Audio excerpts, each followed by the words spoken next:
تو میرے بھائیو، دوستو، بزرگوں، عزیزو، مغفرت جو اللہ سے ہم نے کروانی ہے وہ اپنے اعمال کے سبب کروانی ہے۔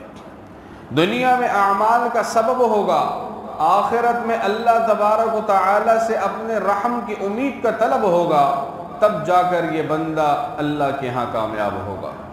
دنیا میں عمل ایسے کریں گے کہ اللہ مغفرت فرما دے۔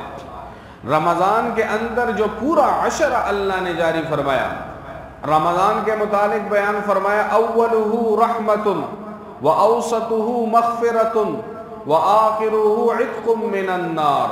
پہلا رحمت ہے، درمیانی وسطانی جو ہے وہ مغفرت ہے، اور آخری عشرہ جہنم کی آگ سے آزادی ہے۔ اب مسئلہ یہ ہے کہ اللہ نے بیان فرما دیا اس میں اپنی مغفرت کرواؤ، اللہ سے اپنی توبہ کرواؤ، اللہ سے اپنے گناہ بخشواؤ۔ یہ سارے مضامین تو عام دنوں میں بھی ہیں۔ رمضان کے اندر اللہ تبارک و تعالی نے ساری چیزیں کھول کر سامنے رکھ دی ہیں، جو ہے کوئی لینے والا۔ رمضان المبارک کی ہر رات میں اللہ کی طرف سے منادی، اللہ کی طرف سے آواز، اللہ کی طرف سے ایک منادی ندا کرتا ہے، آواز کرتا ہے کوئی مجھ سے میری رحم کا طلبگار، اپنی رحم عطا کروں، ہے کوئی مجھ سے مغفرت کا طلبگار کہ میں اس کو مغفرت عطا کروں، ہے کوئی ایسا جو مجھ سے رزق کے متعلق سوال کرے، میں اس کے دسترخوان کو بھر دوں، میں اس کے رزق کو بھر دوں۔ اب یہ مفہوم عام دنوں میں مشکل سے ملتا ہے، رمضان میں ہر موقع ہر گھڑی پہ ملتا ہے کہ اللہ بھی چاہتے ہیں رمضان کے اس 10 دنوں میں جو اللہ نے مغفرت کا حکم فرمایا ہے، اللہ نے جو مغفرت کا وعدہ فرمایا ہے، اللہ بھی چاہتے ہیں یہ بندہ کامیاب ہو جائے۔ اللہ کی رحمت جو ہے وہ بڑی وسیع ہے، یاد رکھیں۔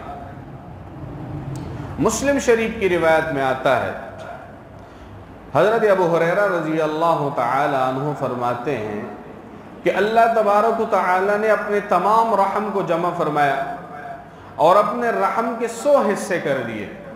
اپنے رحم کے اللہ نے 100 حصے کر دیے۔ 100 حصوں میں اللہ تبارک و تعالی نے ایک حصہ جو ہے وہ دنیا میں اتارا ہے۔ یہ دنیا میں اندر حدیث شریف میں آتا ہے، باپ کا اپنے بیٹے سے محبت، ماں کا اپنی بیٹی سے محبت، والدین کا اپنی اولاد سے محبت، اولاد کا اپنے والدین سے محبت، یہ احادیث کے الفاظ ہیں۔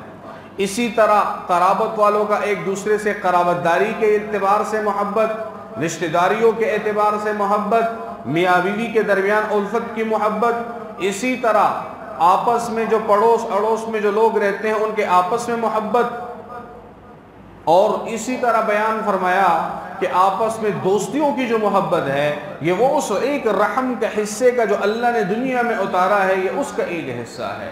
اللہ نے دنیا کو یہ عطا فرمایا ہے، لیکن اللہ کے نبی نے بیان فرمایا، لوگوں، اللہ جو ایسے غفور الرحیم ہے جس طرح کوئی اور غفور الرحیم نہیں ملے گا، اللہ فرماتے ہیں دنیا میں یہ ایک رحم کا حصہ دیا ہے، آخرت میں 99 رحم کے حصے اللہ تبارک و تعالیٰ تجھے دیں گے۔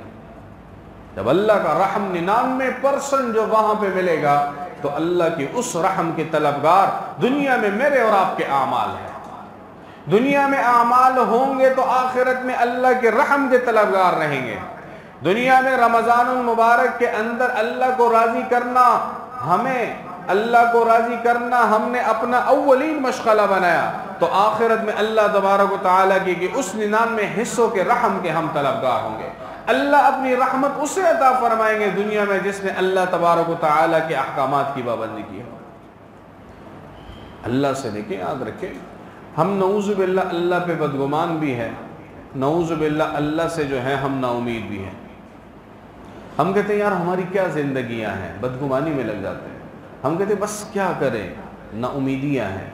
اللہ نے بیان فرمایا، قُلْ يَا عِبَادِيَ الَّذِينَ أَسْرَفُوا عَلَىٰ أَنفُسِهِمْ لَا تَقْنَطُوا مِنْ رَحْمَةِ اللَّهِ إِنَّ اللَّهَ يَغْفِرُ الذُّنُوبَ جَمِيعًا إِنَّهُ هُوَ الْغَفُورُ الرَّحِيمُ۔ اللہ نے بیان فرمایا، اے میرے بندو، میرے رحم سے کبھی مایوس نہ ہونا۔ نا امیدی اللہ کے ہاں کفر ہے، نا امیدی انسان کو کفر تک لے جاتی ہے۔ اللہ نے بیان فرمایا، لا تقنطوا من رحمت اللہ، میری رحمت سے کبھی مایوس نہ ہونا۔